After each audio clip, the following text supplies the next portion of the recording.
What's up, bookworms? Welcome to episode 141 of the Cantina Book Club podcast. I'm Megan, self-proclaimed Cantina Queen, here to bring you insights from the authors themselves. Each week features a Cantina conversation with an author. Sometimes they're returning guests, and sometimes it's someone new. So please be sure to hit that subscribe button so that you never miss an episode. And feel free to browse through existing episodes so that you can catch a previous interview about a book that you finished. Today's episode features a chat with Meghan Le Fay talking about her book, Wings of Life. That book is available now.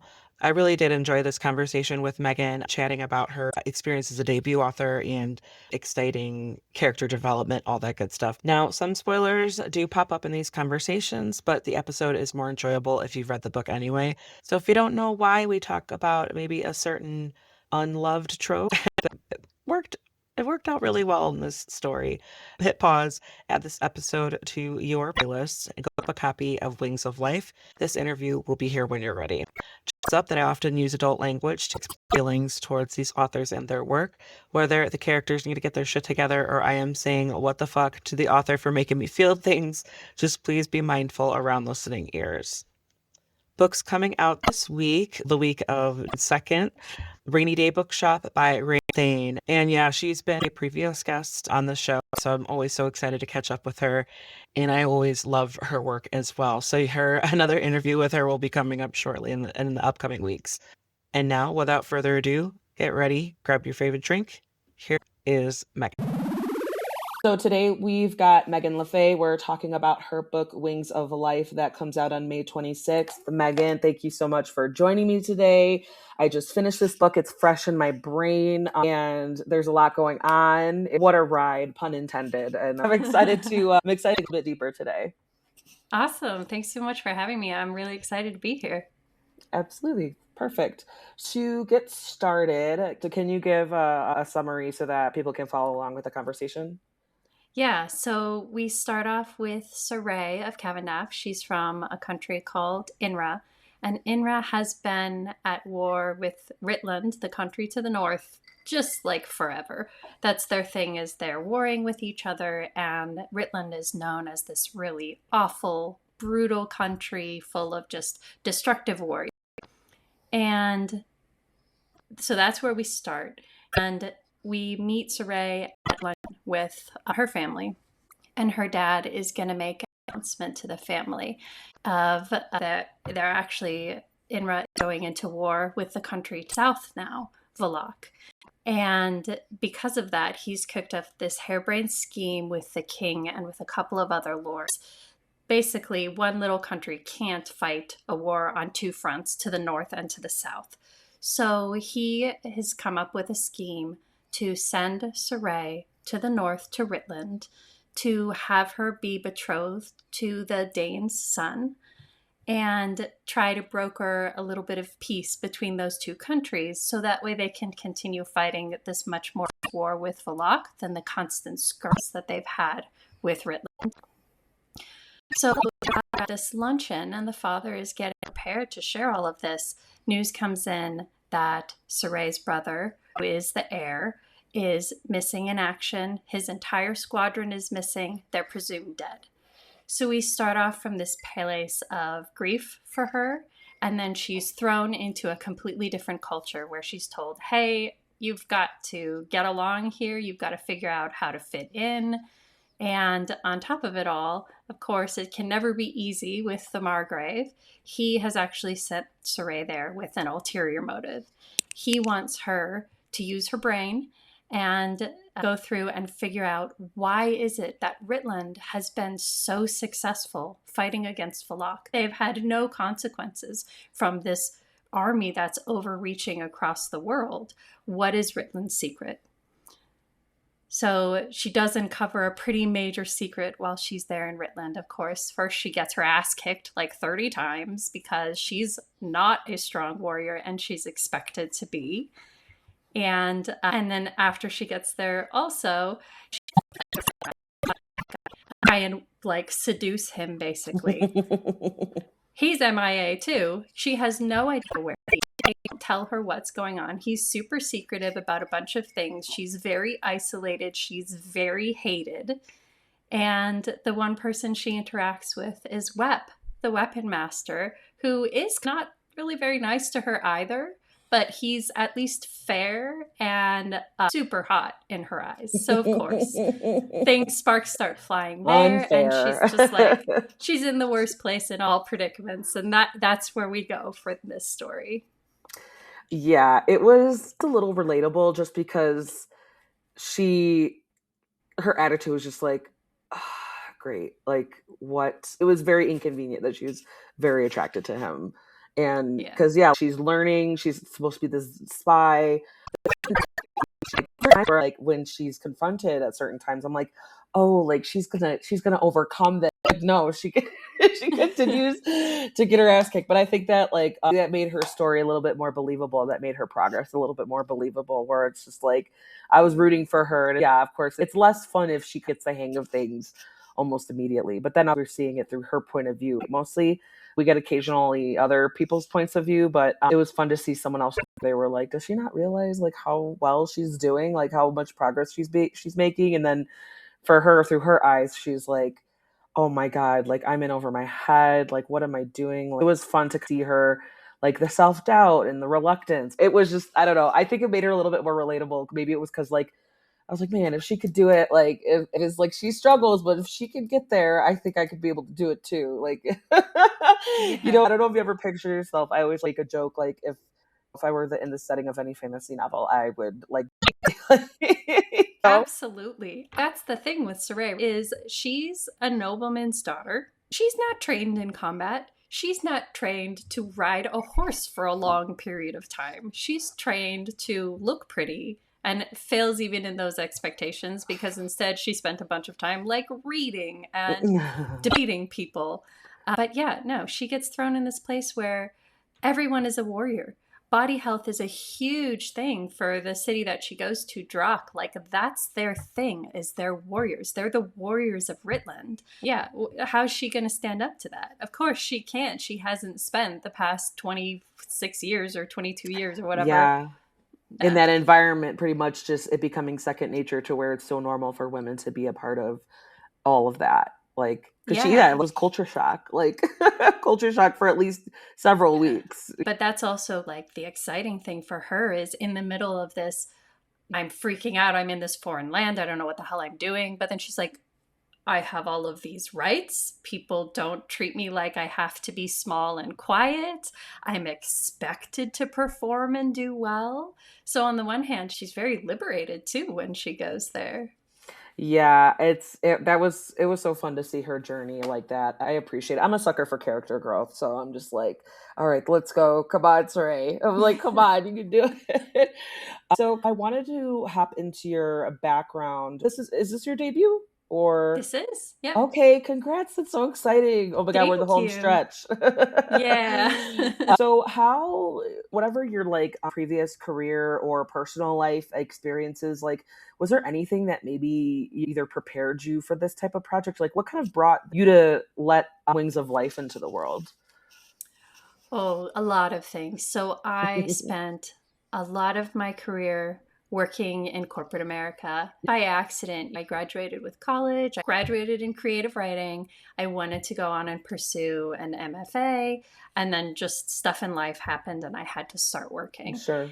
And I ended up with a company and I kind of kept growing. And before I knew it, 13 years later, I have a family. I've climbed up pretty high in this corporation. And I just kind of realized this is not the place I want to be. Mm, I knew I did good work, but I didn't feel satisfaction and pride in what I was doing. I knew I was yeah. helping people and I loved helping people, but it wasn't the What career that I industry was it, wanted. if you don't mind sharing? Yeah, it was like business solutions for law firms. Oh, So it was like okay. legal stuff and very strict analytical sort of work. Oh yeah, I could see that as being like rigid, and especially if you have any creative inkling, there's very little wiggle room, if at Yeah. all, for that type of like for you to get any sort of outlet for that. Yeah, there was no creative aspect to the job at all. In the background though, I was always writing. And when I kind of made this conscious decision of I don't want to continue in this career, I'm at a point where I've set myself up that I can leave. So I made this calculated choice to leave and to finish writing this book and then try to get it published. And from That's then, such a it's big just kind of been step. like a Oh my dream. Yeah. God. Yeah. That's crazy. Oh, even though we don't really know each other, I am proud of you because that's crazy to Aw, me. That is crazy. That's a thanks. huge step, and you did it. You're Yeah. doing it. That's awesome. Yeah. That's crazy. That's wild. Now I will hop around topics here or there because I can't imagine how this process is for you. Like, what was your experience as a debut? Like, from either pitching or coming up with stories and then going through editing and then just the cover design, which is beautiful. But like now, like publishing and the reading industry is just so crazy right now. I feel like I don't know if it's because I'm super immersed in it, but I just feel like it's just boomed so much. Big lessons learned, stuff like that. Yeah, definitely. I think I've prepared myself for the worst Mm. and then was pleasantly surprised the whole way through. I prepared myself to be in the query trenches for like a year, and I was there for like a month. And then I prepared to be, you can be on submission for long periods of time. And I was there for 6 weeks. And then Mm. in those 6 weeks, I sold my whole trilogy to my publisher, which is just a dream. And then my publisher, my gosh, I can't say enough nice things. My editor is incredible. They took a lot of feedback on the cover design from me too, and were really happy to kind of like work with me about trying to create my vision. And then what they came up with from it, just gosh, stunning in every way. Yeah. I've learned a lot of lessons about the industry in general, how to navigate it. Definitely keeping true to yourself, not on things that are important to you, not delving into reviews too deep, Mm. things like that. Yeah, you're not supposed to Yeah, read readers' reviews of your books, even if it's yeah, like super positive, like 90% of the time. That 10% that's like not so positive, that unfortunately is what's going to seem louder.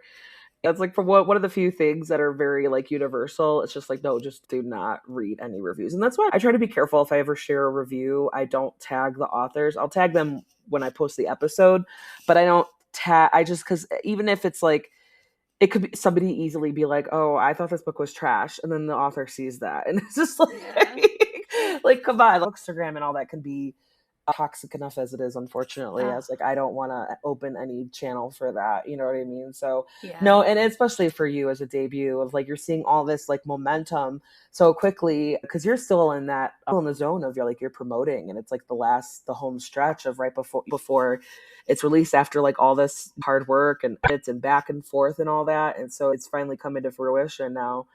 And yeah, that's it could definitely be a little bit bumps in the road to say the least, to or at least for your Yeah, mental well-being and to just yeah. to enjoy this time, right? Like to enjoy this part of it, like enjoy, 'cause even if it's like it could be stressful and anxiety inducing, but it's like also you still just have to embrace it and absorb it Yes. because it's all a part of it. So it's almost with any new thing that you're trying to do, right? This is just part of the experience. Like even if I'm like super nervous or anxious, like this is part of it. I feel like even if you take that attitude with it and just be like, no, like, okay, no, this is the part where I'm feeling anxiety. This is the part where I'm feeling self-doubt. This is all normal. And then maybe that would help assuage your like concerns. So you're just like, no, this is normal. This is normal. This is like a rite of passage. Like right? Yeah, totally. And I also feel like, gosh, it's such a learning experience in general because being a trained creative, I'm very used to getting critiques. You go through that, Oh, and I took a lot of art classes in college. So I've gone through that whole critique experience. Reviews are not the same. Reviews are not critiques. It's a totally different animal. And I think it was also a learning experience for me about the genre. Like romantasy is such a big oh, umbrella. And a lot of people who read have their own impression about what romantasy means. And I feel like we have this scale on one end that Wings of Life is a little bit more closer to like an epic fantasy with a big romance arc, as opposed to like a romance novel in a fantasy setting. And those are totally different readers yeah. generally, totally different mindsets going into the book, totally different pacing of the book. So kind of like finding that truth within myself of recognizing I wrote this thing for this reason. Mm. These were my goals and what I was trying to create world building. I was trying to create a more fantasy like novel. Mm-hmm. And remembering that about myself and just having that self-confidence, that was a great experience to kind of get through. Yeah, absolutely. It's almost like fake it till you make it, but also just Yeah. like trust your gut, right? Like just trust like Yes. what like follow through. And I don't know, I feel like once you enter that flow state where you're just like, no, okay, I could see where I was going with this. Like you're Yes. like, okay, no, never mind. Like Megan now has to trust Megan months ago, like even if there's some tweaks Yes. involved. Yeah, no, I totally appreciate that struggle. I'm like, I feel like that's so important and just good for you. Let's see here. What? Okay, so we can go into like a little more serious chats here if at your comfort level. There's high stakes and there's some sensitive themes and topics, like especially maybe towards the end, not just like answer her brutal training and all that, but Mm-hmm. there are, it's like it's war, and then like there aren't like too many gory details about some of the battles that she finds herself in, but then it's like also towards the end and things get a little bit more like harrowing and maybe a little bit more like just like navigating sensitive topics, right? I wouldn't say Yeah. full on trigger warnings, but there are some things that could be like constitute maybe a trigger warning, especially just with this a fantasy world in general. Some of it, there are certain expectations. It just depends on what level you want to go with. Yeah, how did you like navigate and then look out for yourself, take care of yourself while you were getting in the zone and getting into these serious themes? Yeah, I love that question. When I was writing, I tried to put myself in the mind of each character, regardless of whether or not they were the character we were following. We spend a lot of it in Saray's POV, but when I was going through the experiences with her, I was thinking about there are times where she's attacked by people, and I was thinking about what's happening in that person's mind. What's driving them? Why are they doing this? And I did that to try and temper myself of creating somebody who still was a person, even if they were taking actions, very not good actions. They're still a person and they still have motivations, and they're not just a figure of evil. And in a way that was helpful for me to do. So that way I didn't get myself trapped in any spirals personally.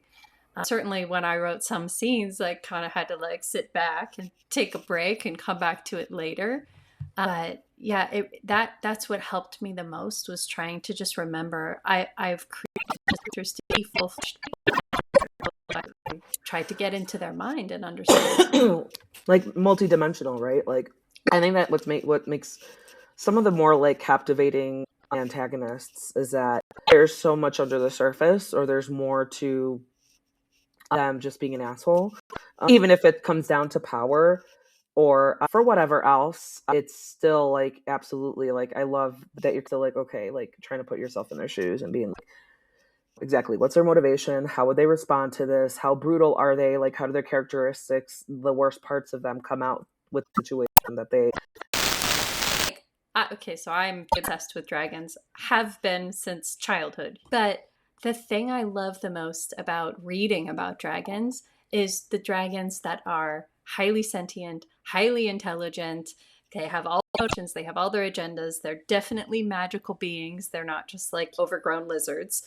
And that's like a different character to write too, because you don't give them the same flaws as you give a human. You give them totally different things going on with them. And that's definitely Saray's dragon is like, she's constantly just like, I don't give a shit about your human stuff. I know what you need to do. You need to calm down. I love it because she's just like, this is a waste of time. Like, what are you like? Just let's train. Like, go somewhere. Let's get Yeah. started. And she's just like, but there's this person who's like annoying me, or there's this person who's after me, or there's this person who's very distracting, and I can't help how my body responds. I love how she's just like when she has certain feelings, like intrusive thoughts, and the dragon is like, please, for the love of God, block this out.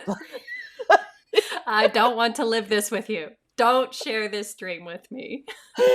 Oh my god, it's so funny because it does. Because I imagine like you could go the other way with this, where you can have nosy dragons. You could have Mm-hmm. like those who like, oh, what's going on here? Like, and it just is Mm. with like who enjoys the juicy detail. It's so funny, but it's again, it's like you gotta play with that because it's like, okay, they also think that these matters are beneath them. It's like, oh God, really? Like, runs in check. Let's go train. Like, there's so much you need to know right now. Get out of it. Like, just push that aside. Like, you silly human. Like, just, I love it. What were the most challenging parts to write? What were the most enjoyable parts to write? The most challenging parts to write were things around the fighting, the battles, things like that. I'm not like a martial artist. I give me a sword, I will just hurt myself. I'll probably drop it and cut my toes off. And so I had to spend hours looking up YouTube videos that are like how to use a sword, how to use a staff, how to use an axe, like just how to use all these things, and just watching these videos of people training and how they trained and what they pay attention to and what drills they do and all kinds of stuff like that, just to be able to try and describe any part of combat. And that was challenging for sure, was just like jumping over that hurdle where I felt like I knew, certainly by no means an expert, but enough to be able to write it without just being like, he waved his sword. Yeah. I know. It's like, how do you like iterate and describe this weapon master just flawlessly and looking hot while he's doing it, right? Or like even imagining how poor Saray has to learn how to use these things, and she's like, even she's owning her lack of like intuition with it. She's not a natural by any means, and so she's like, yeah, I did horribly. Like, she's just so like, no, I Yep. suck. Like, but then again, makes her a little bit more relatable. Okay, so speaking about like making her relatable, are there any parts of yourself that you slipped into, not just Saray, but maybe like any of the characters, or you found yourself unintentionally or maybe intentionally feeding parts of your characteristics into your characters and your story? I feel like everyone has to have a part of me in it, right? Because it came out of my brain. So even though like there are things that Saray does that I'm like, I would not have made that choice.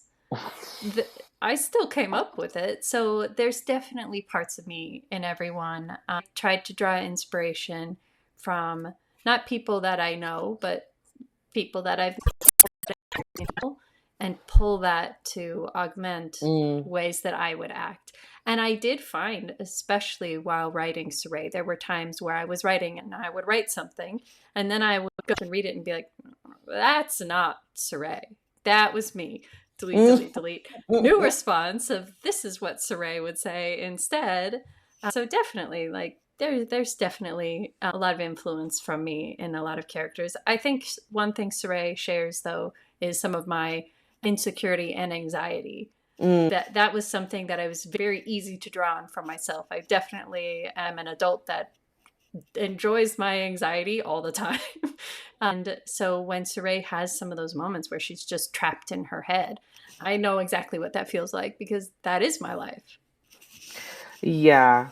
Yeah, I appreciate that. You are not alone, of course, but also it's like word. That's all I'm gonna say is Yeah. word. Like a word right there. Okay, sorry, I'm gonna throw this another one at you. What advice do you have for Saray? What advice do you have for Wep? No, if I asked for another character, that might be a little okay. And Well, then what advice do you have for Elle?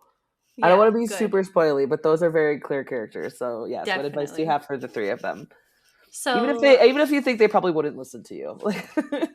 so for Saray, she needs to chill with the assumptions.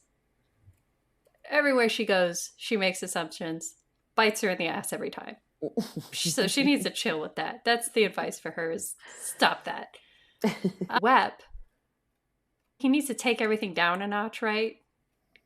Relax a little, and maybe a bit more with like the forthrightness from him instead of always being like, oh, I gotta struggle through all these. You could probably talk to some people and get some help. You Yeah. know? Yeah. So take it down a notch for him. And for Elle, like, pull your head out of your ass and stop playing games, dude. That's his big hang up. He's such a shit stirrer. He so is. He so Yeah. is. And for Dane's thing is stop with the puzzle pieces and controlling everyone. Like, this isn't a chessboard. You're not That's one master thing, manipulator. yeah. Stop it. That's one thing I appreciated about his character was that he, as a reader gets to know him, his true personality, and he's like, yeah, he's got to be, rough around the edges to an extent, and he's got to make Yeah. decisions, and he's got a lot on his plate, but also just his treatment towards Saray, and she's just like, holy shit, really? Like, Yeah. it was so different than what her father figure was, even as complicated as that relationship Yeah. is. It's just so different, where she's like, wait a second. I appreciated that because she doesn't know what to think about him. She has her assumptions about him. But then as we get to know him more, we're like, oh, okay, we kind of like him. Yeah. I mean, Kind of he like hits her from him. both ends, right? Like, when we first meet him, he says some things that you're like, the fuck did you just say to me, dude? Oh my God, And yeah. then later he says some things that you're just like, you got to sit back and let it sit for a minute, because Like, he's wait, you're basically kind of, just yeah. changed her life in a word. Like, And you're like, you're willing to okay, help me, like you're willing to do things yeah, that aren't like gonna like aren't horrible to me right now. Like, yeah, it totally, yeah, where she was like expecting the worst and she was pleasantly surprised. I always love it when like characters throw you for a loop, and they're like, that's part of the fun, where there's misdirection or there's more under the surface. Like, you think mm-hmm. like, oh my God, he's just this hard ass just throwing orders, and really it's like he's a ruler of a land and he has certain expectations. He's got to look out for everybody, but even if it is like puzzle pieces, he is still, that calculation is a little bit helpful. Yeah, That's a little bit helpful, at least for Saray. It's right. helpful for her that he's And considering. at the end of the day, like, we start off after the very first scene where Saray meets him. The very next scene, he's daughter. So it's like there's definitely more to this guy. Like, this is what he believes. This is what he thinks. He's not being fake when he's going into this. He's taking this woman away with the intention of marrying her to his son, somebody who he cares a whole lot about. He wants his son to be happy. So Yeah. he's sincere in that. Yeah. And the fact that he allows the choice, I think that's super important. Like, that means Yeah. so much, where he's just like, not just for her, but for across the board, like for his son, even if he's just like shaking his head or like has a headache, whatever is going on, he's still like, okay, God, this son of mine. He's still, he's still going with it, and he's still accepting it to an extent where he's like, no, they're used to this having choice. They're used to like negotiating or whatever. Negotiating, but like speaking their mind, they're allowed to without any fear of what Saray was used to. Okay, so Megan, what can readers expect out of the next book? We're going to see more from different POVs besides Saray. This book is like 90% Saray, let's call it. I don't know exactly. But we're going to see more from others. We're going to see more from Ritland. We're going to go all through the Rit. We're going to learn about all different cultures. And we're going to have a bigger glimpse of the world and what's going on, what other powers there are, what other threats there are. So right now, like, our picture is here. And in the next book, Scales of Flame, it's going to come to here. And then in the next book, it gets even bigger. Yeah, you kind of had to like give us too much. You could have given us too much for one book. No, like, yeah. wait, your what? brain will melt. Yeah. She's going where? Yeah, it's like how we far all back love, are we going? Yeah, it's like we all love Papa Tolkien, but we can't have that in one book like he does, Mr. Dude, Histon. that, Oh my you know. God. I'm like, how was this story, like this world started off as him like writing, like telling stories to his kids? I'm like, am I just dumb? I'm like, or his kids are just like geniuses, or he just is a fantastic storyteller Yeah. to tell it as a bedtime story and then developing it into this like super Yeah. complicated, legendary, epic saga. Because though I read, it was really funny. It was a whole thing between me and my husband where like anytime any of the movies were on, I was like, wait, no, I haven't read the books yet. I don't want to watch it. But it took me forever to read the books. And then once I Oh did, I yeah. was like, this is so dense. I was Yeah. like, oh my God. Like it obviously was entertaining, but sometimes I felt like my brain, like you said, I was just like, wait a second here, like holy shit. It's like It it's wasn't like more. super like shock. It was just wait, what? Like it was a lot to keep track of. I'm a different reader now than I was when I did read it. But even when I watched the movies, I was like, I went into not critique mode, but you know what I mean? I was like, oh wait, how do they do this? Okay, actually, that's how I pictured it. I was like, and then, but I also know it was like, oh my God, if it was made today, it would be so different. It would be like all three books would be spread out into like 8 movies or some shit like Oh, that. Like totally. they split up The Hobbit unnecessarily into 3 movies. Yeah. Like what?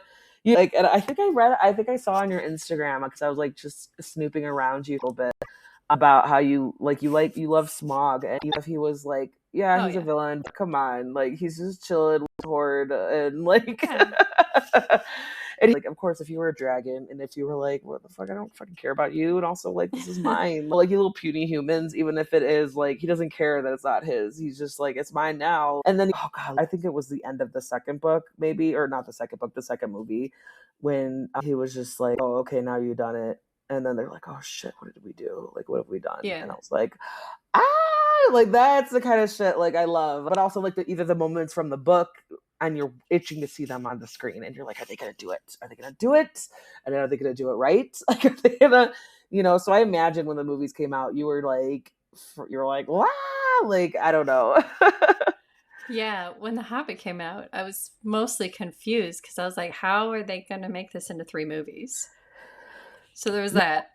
But that scene in the book where Smaug comes out and it does his thing, it's wonderful because he's in the middle of the mountain and he's got all his gold and all his gems and all his stuff, and then Bilbo comes and like pisses him off basically, and he's like, okay, you mess with me, I'm gonna kill your whole Of village, course it's here I fucking come. Bilbo.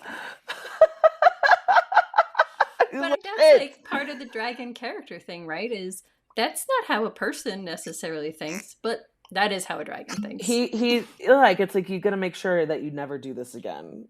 Yep.